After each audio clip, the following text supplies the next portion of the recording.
Yeah, be careful when you're cutting these things apart. They fight back. This guy bit me. No, I'm just joking. Just caught a sharp little edge of this on my skin. Looks worse than it is. Believe it or not, I'm actually not that comfortable talking on camera, especially in front of people, so rushed up to the ferry deck before it's crowded with like a million people. But I'm on the ferry with Clayton. Brian's meeting up. We got Eric and Brian's wife Julie. We are heading to Vancouver Island for 2 days of diving, meeting up with Joseph, Sharing the Wild, a YouTuber, really awesome guy. He's getting into diving and gonna show him the ropes tomorrow. Oh man, so excited. It's daylight savings on Sunday, so we got an extra hour of daylight to dive and be in the ocean and enjoy the nice weather. As you can tell, I'm really hyped. Looking right down at the ocean now, and visibility is looking stellar. Looking at the sunset in the background, birds flying around. I love the ocean. I love British Columbia, and I love hanging out with people. I got a van full of stuff to bring over to my house because the renovation is coming along. My buddy Eric, you've probably seen him in some of my dive videos. He's doing the renovation for me. He's doing an awesome job. Thanks, Eric. Really pumped to have a little suite down there and start doing dive trips and maybe a bit of Airbnb to supplement my income, because I'm gonna try to work less. See how that goes. More on that later.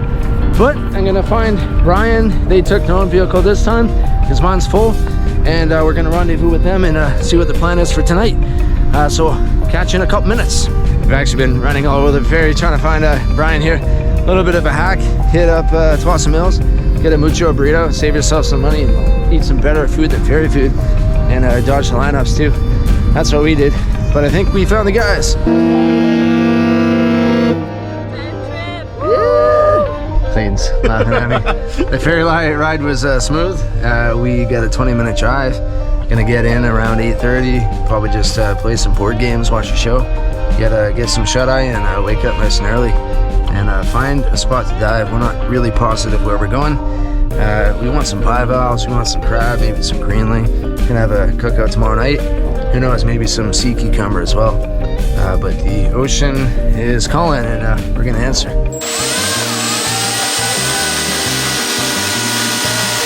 Those are dope. Those are the immenso fins, bull kelp.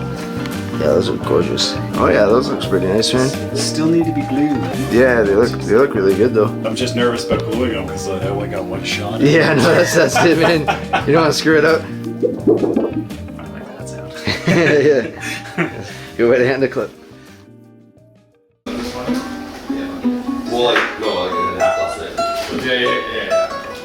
Does that make you super fun? Well, we had a nice relaxed morning, but it is go time. Gonna try to get in the ocean for roughly 10 o'clock. I think the plan is to do some diving, and then we're gonna go harvest some bivalves and enjoy the nice weather. It's not windy, it's not raining. We didn't even check the forecast and we got lucky. We're gonna be dealing with probably a bit of current, but not a huge deal.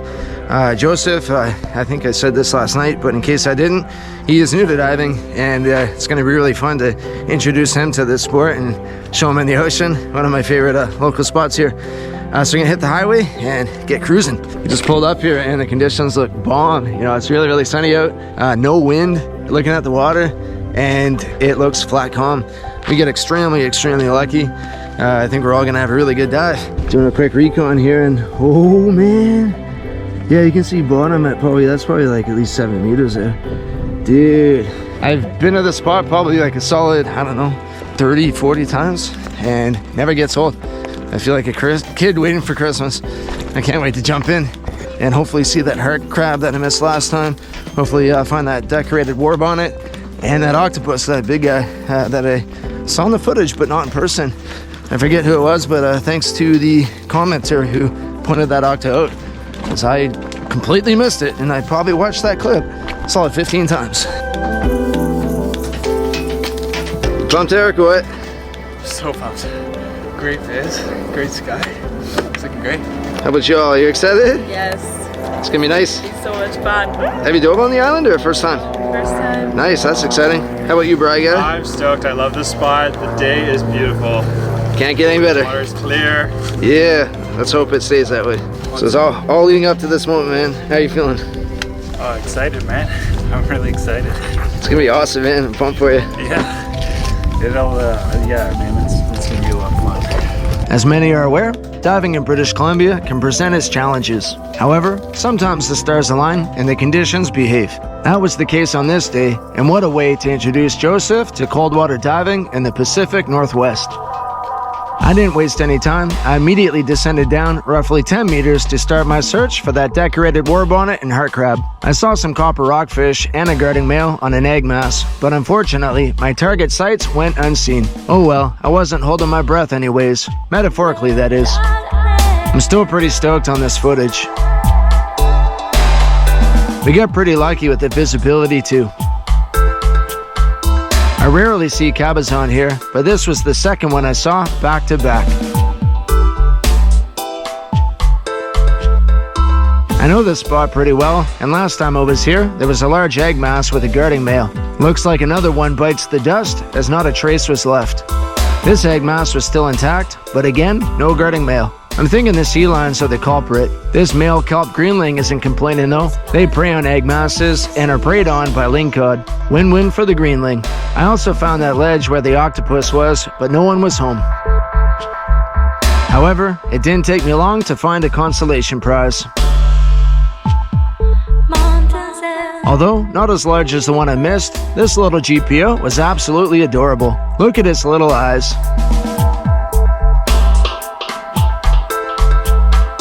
I called the group over and we all made an introduction. It seemed a little shy though.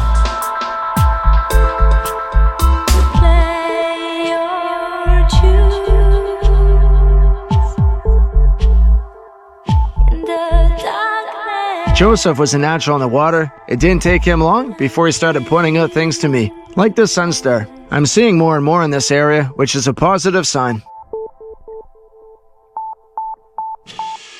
Before calling it quits, I did a few deeper drops to find that wolf eel and tiger rockfish I'd seen in the past. No luck this time, but I'm excited for the next encounter. 30 to 40 dives later, this wall still blows me away. So colorful and jammed with a huge array of life.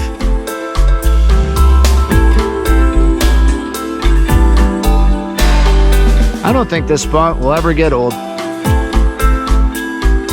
This spot's kind of funny. Sometimes I come here and it's on the lower end of the scale. Other times I come here and it's mediocre. And sometimes I come here and it's absolutely epic. In terms of my best dive here, I'd say this was probably about a, I don't know, 6.5, maybe 7. Visibility was decent at depth. It was a bit foggy. Wasn't as clear as last time. With that being said, still saw an octopus, and I was looking for one too. Out of respect for Garrett, Garrett's actually staying at my place right now. He's been there since November when I moved over to my dad's. Out of respect for Garrett, we didn't harvest it because I know he dives this area and he really likes interacting with octopus, and I know other people do as well. And so I'm all for sustainability. Octopus are sustainable. But I'm also all for enjoying my times with wildlife and just seeing octopus and hanging out. So a really cool encounter. I was trying to get him to come out of the crack, but no dice.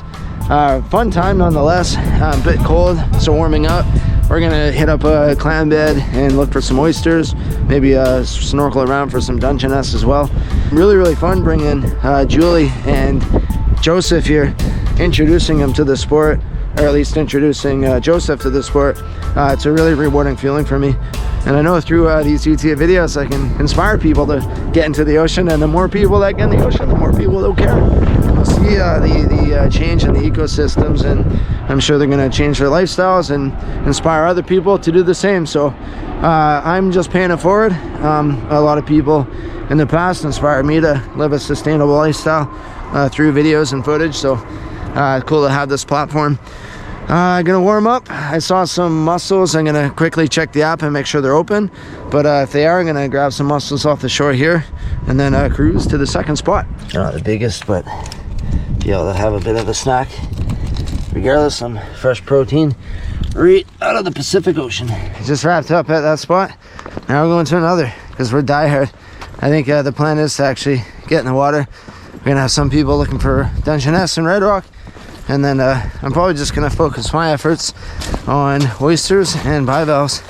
It's been a while since I've harvested any clams, so I'm looking forward to that. I like your hobby. Nice work, man. This is my life. It is, man. Yeah. This is the rest of the time. It's maintenance. Yeah. Or waiting to go out and paint. I paint every day. Paint on our shore every day. That's awesome, man. As I can. So I get 5 days of the week, and this keeps me alive. There you go, man. man. I've got my tools. Yeah. I got my subject. Everyone has the thing, man. We jump in the ocean, you paint on the shoreline. What's your name? Dan Gray. Dan Gray? Under DF Gray. Yeah. I'll give you a card, you can look up the work. Yeah, please do, man. I'm Dan. Yeah, nice to meet you, Dan. Some people joke around and call me Dad because I'm driving a minivan and driving everybody all around the sun and moon. So I got some snacks. No fighting in the back seat, okay? You guys gotta behave or I'll pull over. Thanks, Dad. Yeah, no worries. Some Cheez-Its, right? Cheez-Its? Yeah. I got them for my kids. These are my favorite snacks. Oh, take it. Yeah, there we go. No, that makes me mad. I have a dog. You know, if you're gonna pick up your dog poop, at least throw it in the trash. Don't half-ass it. Come on, people. Come on. Wind picked up a lot. We got lucky. We jumped in right in the nick of time. The swell is coming up a bit, but who cares? As long as the viz is decent, then we should be able to find what we're looking for. In terms of bivalves, visibility is relevant because we'll be looking on the shore, not well in the water. Redrock are delicious, but I only tend to harvest them if I fail to find any Dungeness, as extracting their meat can be a little time consuming with their rock hard shell. Yeah, I'm spoiled, I know. Luckily, the viz wasn't bad at all, which made finding crab much easier. I forgot my caliper on shore, but I got a pretty good eye for what's a legal size. I found a bottle of white wine where an old dock once stood. I was thinking we could use it to cook up the clams, but the guys ended up doing a taste test later that evening. Stay tuned for that. Now that's a keeper.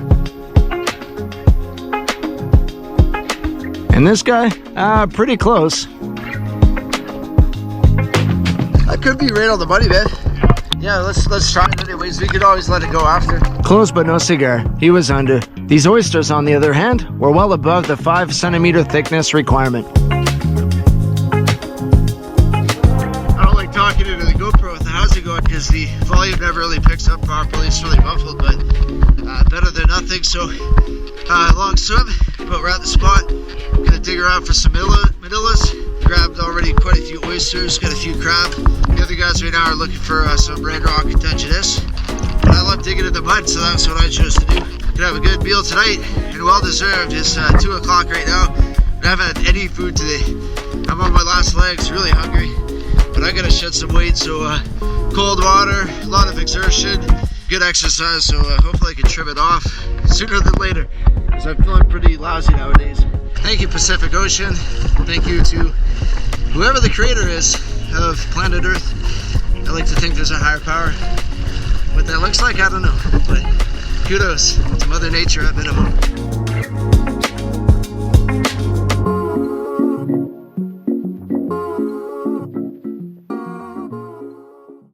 I'm exhausted. I think everybody is. The downside to harvesting all day is you got to go back and prepare your catch. But yeah, I don't have any energy left, and we're gonna be doing even bigger dive tomorrow. I say that, but maybe we'll take it easy and do a smaller dive tomorrow. How's it going, man? But either way, we got a good feast ahead of us, even if we have to stay up a bit later. Clock changes too, so tomorrow we lose an hour of sleep. It's funny, I was out here looking around for a table. I'm like, what am I gonna use? What am I gonna use? And I forgot that I just bought this fillet table from Bass Pro, 60 bucks on sale. Gonna try it out for the first time. I don't see why it wouldn't work. What do you think? Nice little station? Christening the fillet board? Yeah, dude. Here we go. You got the honor, man. You got the honor to do all 10. Lucky me. Yeah, right? Lucky you, man. You can feel the grit at the bottom of the thing, and this is like the third time I've rinsed them already. Yeah. So I'm not exactly sure what I'm doing, but whatever I'm doing is working. Basically, clams, they have a lot of sand in them, so you gotta put them in salt water, mix them around, and then they spit out some of that sand. But you gotta do that a bunch. It's a way to speed up the process to eat them right after you harvest them. I think most people leave them in water overnight, but you gotta watch out because they can suffocate in water if you leave them overnight. So it's a bit of a delicate balance. But they spit out their sand and eventually you can cook them without eating a bunch of gritty grossness. We got all these oysters, we got a good pile. We're gonna do a crab oil, I think is the plan. Get some Redrock and Dungeness, one Dungeness. We saw a bunch of dead crab today. Got a bunch of sea cucumber we're gonna fry up. I think we got 10. We got a bunch of, or a few Greenling. What you working on, man? Maybe got some tzatziki. Tzatziki. To go with a sea cucumber, right? Yeah, and some veggies too. Tzatziki. Oh man, yummy. Bryan caught some Greenling and we baked them. We steam the oysters for 7 to 10 minutes. And then we make some nice garlic butter and then we throw them in the oven for a few. And then they're good to go. Woo. Yeah, it's gonna be tasty. I've never steamed oysters. I'm actually like pretty green to oysters. Yeah, I did some research and apparently that's the best way. I'd love to try them on the barbecue. They're really good on the barbecue. But I'm sure this is gonna be just as good. We ended up doing a crab boil inspired by Washington Fish Quest. It turned out great, but we had to substitute a few out of season ingredients. And then we got these guys. Oh, mussels, yeah, we got some mussels too. So for the last ingredient for the crab boil, we get these clams that we're gonna check in now. Let's do it. That's gonna be like the prime part. Do you want all of them in there? Yeah, let's do it. Yeah, yeah, we can eat through them pretty quickly. Can we handle it? I think we can. Yeah, yeah, we'll be good. We'll be good. Just get all the, there we go. That's a full pot of seafood. How's that thing working? It's not bad. Yeah, there you go. Oysters are slowly turning into one of my favorite things to harvest from the ocean. I was intimidated by bivalves for the longest time. I'm happy that I finally gained some confidence. It's like Cheesy goodness. Those are gonna look so good. When they come out of the oven, golden brown. Yes, We can put some chili powders on it too. I like the taste Or of chili it. peppers. Or And I can yeah. Yeah. You wanna do it? Yeah. Yeah, let's do it. We can do half of the chili pepper. Isn't that gorgeous? Oh yeah, thing of beauty, thing of beauty. By the time we washed our gear, charged our lights and cameras, prepared and cooked our meals, it was pushing 10. Harvesting from the ocean isn't easy, and it isn't very glamorous, but damn, is it ever delicious and rewarding. So I found this in the ocean, and we are gonna crack it open. I have been not drinking for 10 years tomorrow, March 12th, so I'm not gonna drink any. But you guys will. We'll see if it's salt water or if it's wine. Woo!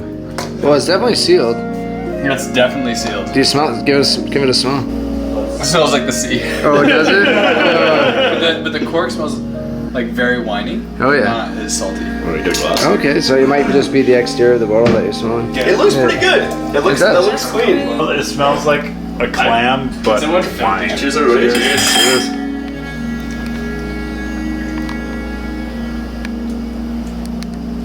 It tastes like wine. Tastes like good wine. Tastes fine. Really? Yeah. That's awesome. Did you chill We're it? all surprised. Yeah, Cheers to whoever dropped that in the ocean. yeah. Yeah, It's right? pretty sweet. That's fine. Yeah. Day 2, bright and early.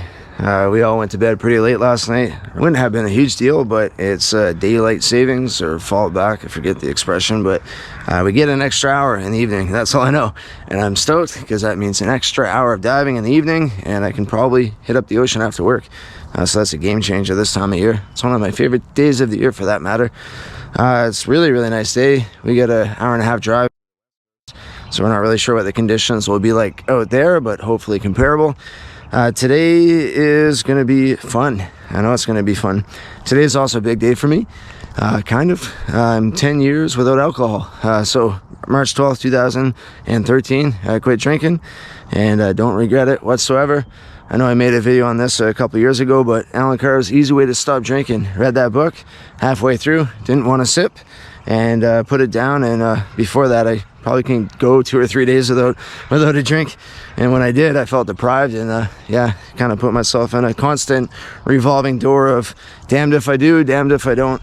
So if you guys are like me and can't control your alcohol, because I got a go big or go home attitude, I really suggest that book. You know, I've recommended it throughout the last 10 years, and I've had a few friends that have successfully quit drinking after reading it, and they still message me from time to time giving me a thanks. But I'm just paying it forward. It was a lady who rode a lift on a high-rise I was working on. She recommended it for smoking. I looked one up for drinking, and boom, just like that. So much appreciated, whoever that lady was. We're gonna hit the road here. I just wanted to give that little speech, and yeah, it's gonna be awesome times with everybody. It's been really fun so far. We're hiking in now. It's a safe drive out here. Stop for some coffee, stop for some gas. We met up with Maureen, same crew as yesterday, but Maureen's joining as well. I brought the wagon. I picked one up at Costco for beach days with the kids, but some of the guys don't have a dive bag. They're hiking in with bins, so bringing the wagon, no brainer. I know scuba divers use them lots. We're pretty limber. We don't have as much gear, so not essential, but I might start bringing it more often. A good tool to have. Must say it's easier to bring that thing downhill than it is uphill. I think it's still a win though, still a win. But teamwork makes the dream work. Definitely need a hand going up the steeper slopes. I like to believe there's such thing as when it is, but half the time I come here in the summer, it's a better dive. I guess a lot of rain and swell and wind can stir up the sediment. Not complaining, but hope the conditions are good. Thanks for joining, Maureen. Yeah, thanks, Chris. Good to see you again. Absolutely. Been a while. Last summer, I think. What was it? The cookout, right? With Tom? No, we were out at. Oh, you came. Oh, yeah. Narrow. Yeah, that was an awesome dive. Hopefully, this one's comparable. I think the visibility. I think I was wrong. It's actually looking a lot clearer than I expected. Just a dark day. Wetsuit. I didn't have time to dry this, and it's been in my van all day. Dude, it's so cold. I don't want to put it on, but I'm gonna put it on. The wagon's pretty capable, but not that capable. So we left it on the shore. They're gonna get changed and rendezvous meet us here. Coast is pretty nice here, eh, Joseph? Yeah, dude. Have you been here before or first time? No, this is awesome. It's gorgeous, man. Incredible. Yeah, and I think the viz will be all right. Yeah. An eagle flying overhead must be a good omen, right? Freediving has introduced me to such a wide variety of different people. When you love the ocean, making friendships is a breeze. This is pretty cool. Check this out.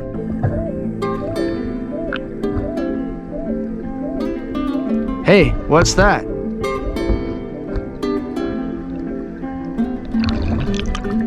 Ah, just what I thought. And a male too.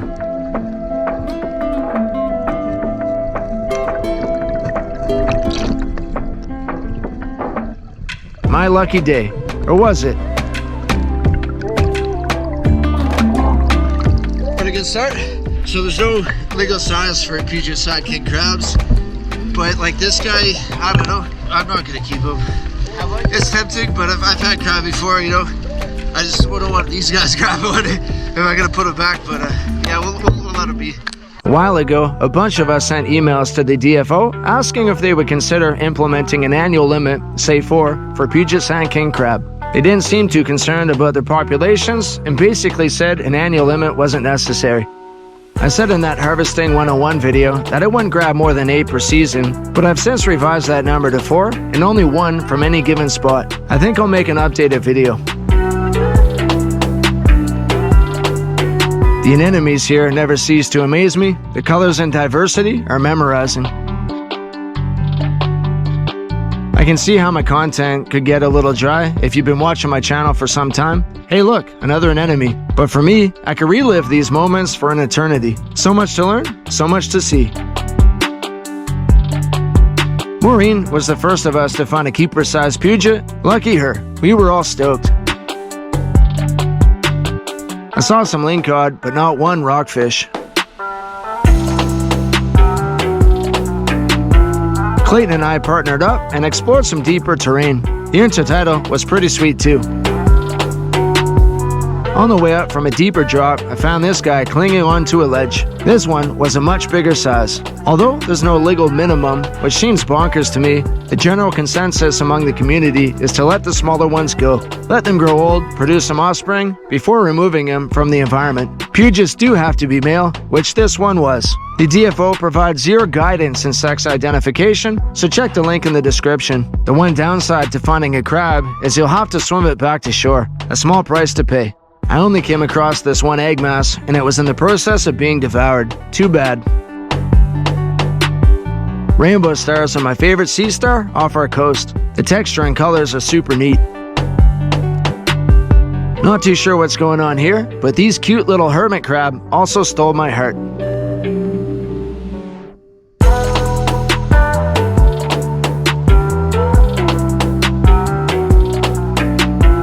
It's hard to see, but check out all the baby anemone seeking protection on the base of these larger anemone. This is an encrusting ascidian that almost looks like coral or a sponge. I see them from time to time. I tried to ID this sculpin, but gave up. Can anyone help a brother out? Eric found his first Puget right at the end. He was hyped.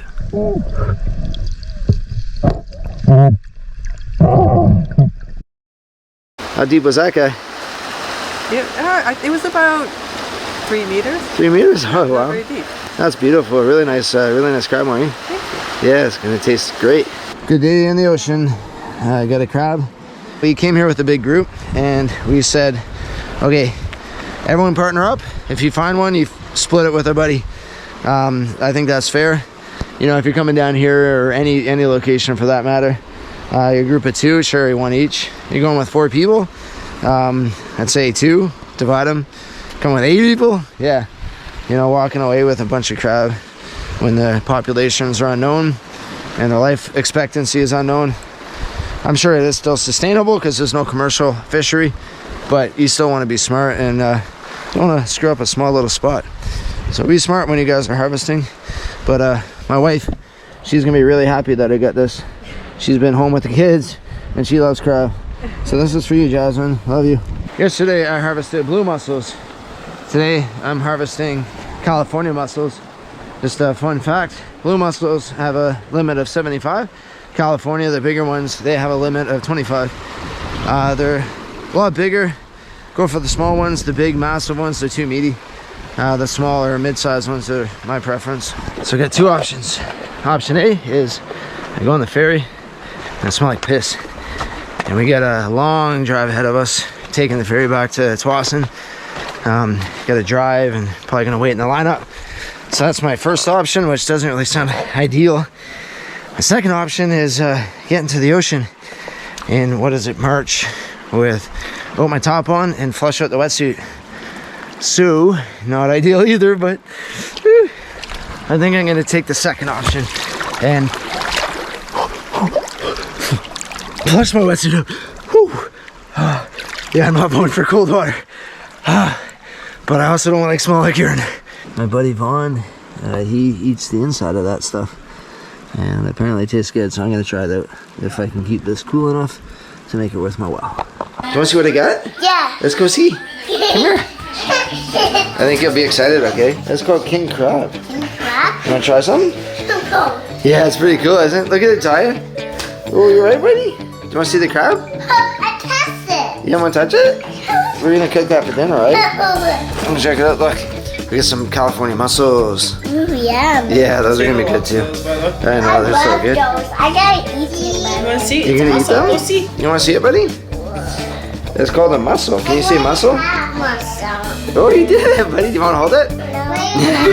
It's like too slimy. Look at this. You wanna see? It's a big cell. Check it out. It's huge. Yeah, it's pretty big, What's isn't it? that? That's an eye. It's called the Puget Sound King Crab.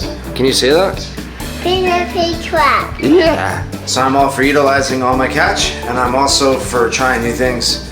So the membrane on the inside of this shell, I'm gonna try that out. My buddy Vaughn said that earlier. He's cooked that up before, and he said it's good meat, and doesn't look too bad, to be honest with you. The other one's not gonna fit. Yeah, that'll fit. 100%. Yeah, I guarantee. It fit. It fit. Barely, but it fit. Look how big this chunk is. Wow, that is a big piece of crab. Look at that pot. Hey, I like it, baby girl. That's fresh All from the way ocean. in. All the way in. That's a big bite. How is it? It's not hot, is it? Is it good? You like it? I'll be honest, it was a lot of work and it does not look that appealing, but I'm gonna try it. Wish me luck, everybody. Well, I think it's ready. It's still pretty soft, but it actually looks pretty good fried up. Moment of truth. We'll see how it tastes. Doesn't taste like crab at all. Honestly, like I haven't eaten chicken in like 4 or 5 years, but it tastes like chicken. Or what I remember chicken tasting like. Yeah, I would say you're doing your crab a disservice if you don't eat this. It's a little bit different, good texture. If you're looking for some good seafood, don't want to waste your catch. Hell yeah, eat that again. Thanks for watching, guys. This was a really, really fun trip. Thanks, Bryan. Hello. Thanks, Julia. Thanks, Garrett. Thanks, Sharing the Wild, for joining. Really nice to meet you, Joseph. Thank you, Clayton, Aquatic Monkey. I feel like I'm forgetting somebody. I always forget somebody. Me. Thanks, Sayla, and thanks, Jasmine. Thanks, Ada. Thanks, my family. And thank you, viewers, for watching my content and giving me good comments and thumbs up. Peace and love. I don't think I have any plans next week. But time will tell. Probably get in the water somewhere. Peace and love, everybody. Oh yeah, thanks, Eric. I forgot somebody. Eric, you're the man. Really nice to meet you. And hopefully dive again soon. Peace. Yeah.